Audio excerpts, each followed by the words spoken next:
Ito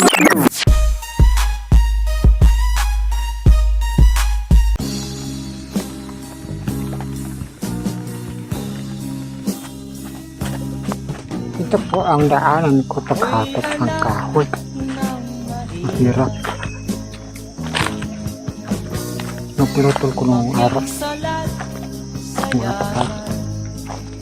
Ito po yung daanan. Maging ingat po sa daan kasi nakamay. Ahas. Yan na po ang kahoy. Ito na po ang hahakutin ko.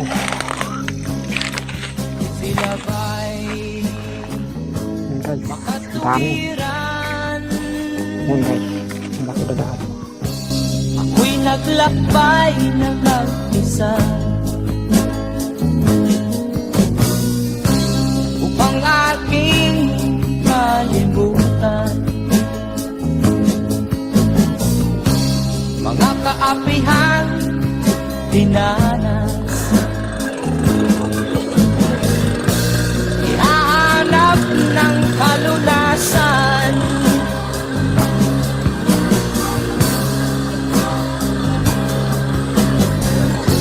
kami hinabak ng lubusan, tinapit, tinatawanan, kami itinuring na basahan. Sila kay makatuwiran.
Ako'y